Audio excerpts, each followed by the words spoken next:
This episode of the Italian Wine Podcast is brought to you by the new book, Sangiovese, Lambrusco, and Other Vine Stories. Researchers Attilio Scienza and Serena Imazio explore the origin and ancestry of European grape varieties in a tale of migration, conquest, exploration, and cross-cultural exchange. Hardback available on Amazon in Europe, Kindle version available worldwide. Find out more at ItalianWineBook.com. Italian Wine Podcast. Chin Chin with Italian wine people.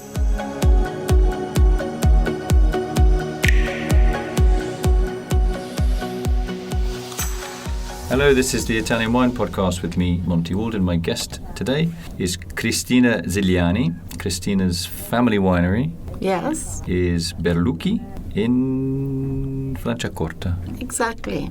Good pronunciation. Thank you very much. It's all downhill from here, my Italian pronunciation. That's as good as it gets. So, Franciacorta is the sort of number one Italy's qualitatively most important traditional method sparkling wine. Yes. Tell me about the wine and your company's business with that wine. Why has it been such a success, and what's the history? Well, first of all, we should say that Franciacorta is quite a young territory, talking about traditional fermentation or bottle fermentation sparkling wine. As it was born, the first bottle was produced in 1961. So it's quite recent. Quite recent. It was a marvelous harvest, although the vineyards were very little, and in fact, the production that year was only totally 3,000 bottles. In Franciacorta? In Franciacorta. But the reason was that not many wineries were there. Actually, only one, and that's Berlucchi, because my father, Franco, and Mr. Guido Berlucchi were just met, and my father had this dream to start the production of what he was considering to be the best wine he could ever produce as a winemaker. He was quite young, 27.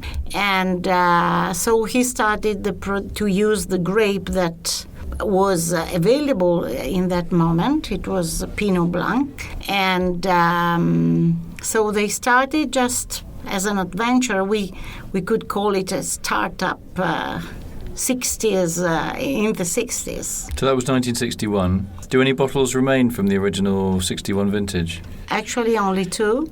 And where are they hidden? One is hidden in a place I can't tell you. Okay, if you tell me, you have to kill me. Okay. Yes, but the other one is kept in a cellar, our historical cellar underground, of course, closed behind a gate. Okay, with a lock.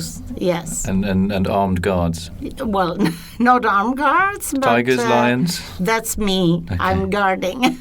So, what makes which region is Franciacorta in, and what makes it so well suited to sparkling traditional methods wines? Yes, well, the reason why Franciacorta has become so important and well known as a high-quality sparkling wine in Italy is because of I know all the wineries talk about quality and passion.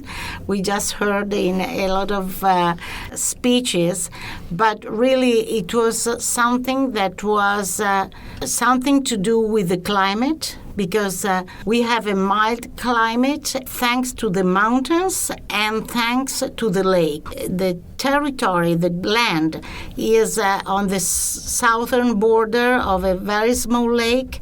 So during wintertime we have mild winter, and during summertime we have not so cold winter. So this climate gave us the opportunity to use very little quantity of sugar and having very smooth and old-aged, not dosage products. Low dosage. Low dosage. What's the name of the lake? Sorry, you mentioned the Lago lake. Iseo. Oh, Iseo Lake.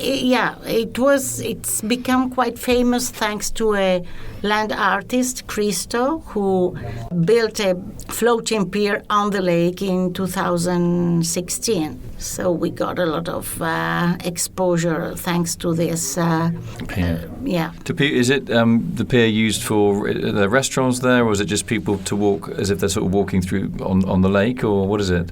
Not now, because the performance lasts only 15 days, 18 days. Oh, I see. So it's like events on this pier that happens during the summertime. Yes, so exactly. You can drink. So we had something like 1,200,000 tourists arriving in those days.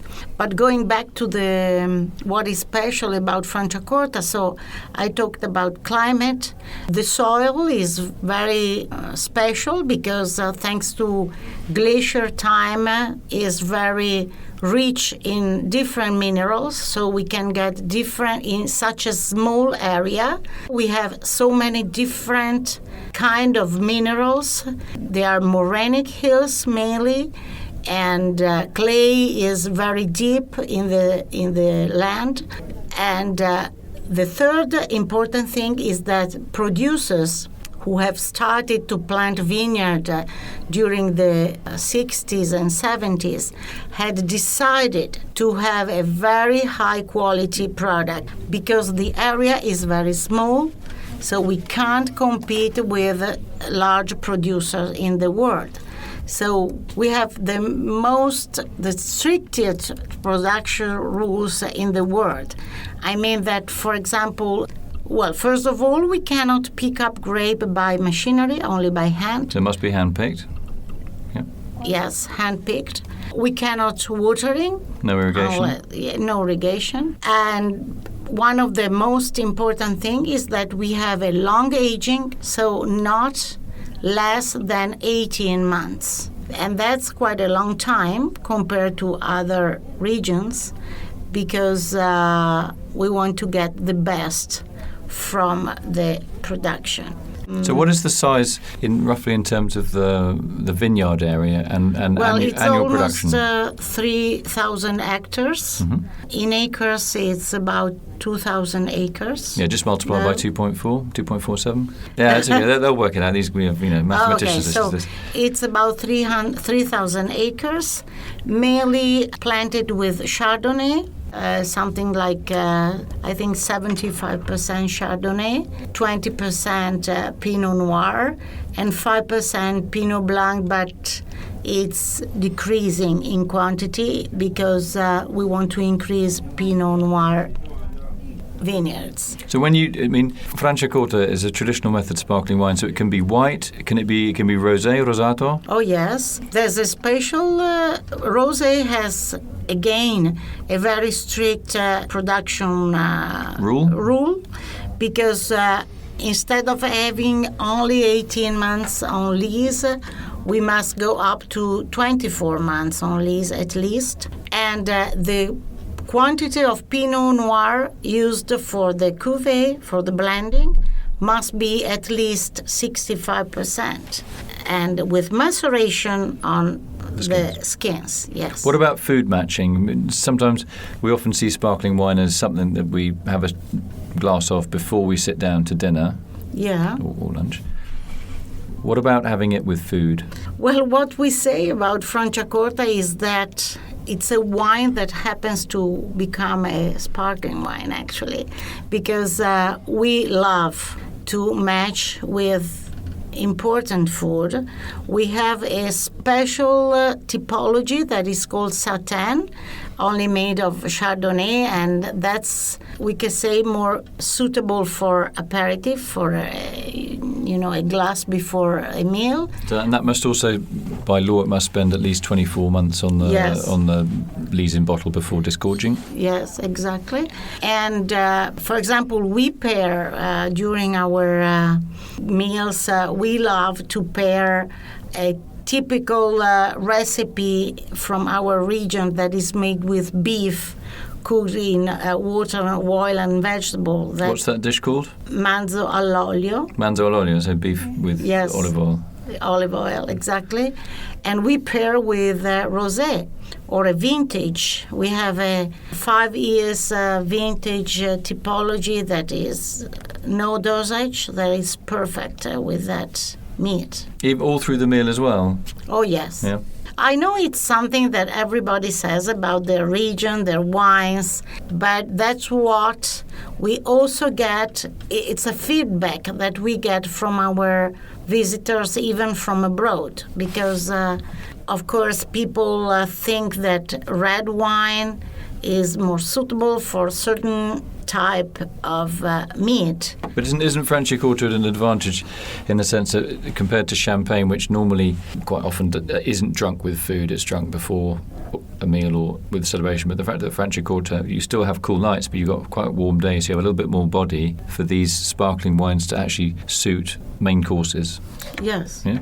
Okay. I agree. And also, what about things like the dosage? What's your approach to dosage in terms of residual sweetness? Yeah, now the dosage is decreasing year by year. Producers, I didn't say that the vineyards are, 2/3 of the vineyards are totally organic now, but that's our goal, to become the total organic area in the world.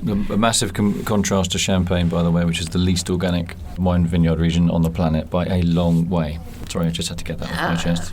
You said that, I didn't. Right. Okay. Yeah. But we are increasing quantity. We are increasing the production of no dosage. Zero dosage? Zero dosage. En français, c'est pas dosé. Pas dosé, yes. Actually, in Berlucchi, we call it nature. So it's for me, it's easy to remember.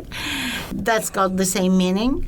And we think that the future of Franciacorta will be no dosage. When you say we, that's you, your company, or the region in general, or both? Well, we do in Berlucchi. My brother Arturo is very convinced about this vision. And I must say that being the largest producer in Franciacorta, maybe we can a little bit influence. But many producers are now increasing the production of no dosage. Who's buying the wine, though? What's the market for the zero dosage? What's the demographic for this style? Well, apart from Italy, that is because still the 85% of the production that now is totally about 17 million bottles produced in Franciacorta. Italy is the premium market because we didn't have enough production to face exportation until a few years ago. So we say Franciacorta is a hidden wine, to be a hidden pearl to be discovered. But for sure, United States, maybe less Japan, even though Japan is a very important market. And but I believe that we have a big, but that's Christina's opinion. I believe that Franciacorta can have a very big opportunity in United States with rosé, because we have very long knowledge about rosé production. We also produce no dosage rosé. So I was going to ask you, if you're targeting the American market for rosé, I was going to ask, was it going to be a little bit on the sweeter side in terms of dosage, or would it be zero dosage? Well, actually, we haven't made a research on that yet. It's a good question, actually. But I think there are two different targets of people, because zero dosage is probably the second step for people who are used to drinking more smoother sparkling wine. So I think the first step is Satèn, that is a brut, but with dosage, but less quantity of sugar, but very smooth and made with ripe grape, so that we can get this smooth flavor. And probably the zero dosage is the second step for a much, not expert, for someone who wants to increase their knowledge. And because I think taste is like for children, you know. At the beginning, when you are just born, you drink your mama milk. And then when you're adults, you love truffles. So that's more complex. Yes, that's the word. So Satèn is the first step from sweet sparkling wine towards dry, bottle fermented and aged sparkling wine. And no dosage is something for people who is looking to more complex wine. We'll get right back to the Italian Wine Podcast after a quick reminder that this episode is made possible by the book Sangiovese, Lambrusco, and Other Vine Stories, available on Amazon in Europe and Kindle worldwide. How you mentioned the organic growth in organics in the Franciacorta region. I mean, how easy is it to be organic there? That's a very good question. In terms of soil compaction, weed control, pests and diseases. Well, and what are the beneficial effects? That's about 85 questions in one. Sorry about that. Yeah, and actually, I'm not very good in this answer because, anyway, and it's very difficult in English too. So let's say that it's not so easy because of the climate change. We have introduced a lot of technology to help producer to control pests and diseases. Yes, exactly. So we have started about 10 years ago precision farming cultivation. So we have GPS and everything is under control thanks to technology. And we are getting deeper and deeper in this. We started in Berlucchi, we started a new project this last harvest with local but very smart weather mapping, like rain, soil. Well, we have weather mapping, of course, but that's a new thing. We take pictures, like thousands of pictures of the grape, so that we hope at the end of this research, we will have a prediction of any sickness that the grape can get. So a sort of artificial intelligence. Yeah, well, it's predicting, isn't it? Predicting, exactly. And another important thing is that about 6 to 10 producers have started to plant a new kind of vineyard, a local vineyard called Erbamat. We have in Berlucchi, we have the largest vineyard of this typology. Is it Vitigno? Yes. So it's a grape variety. A grape variety that is has a higher acidity, and it can be picked up later. Can be harvested later on, yeah. Harvest later. Later ripening. And I think I'm going to taste some samples produced about 3 years ago in few days, but that's only so they're private. In bottle on the lees in bottle at the moment. Yes.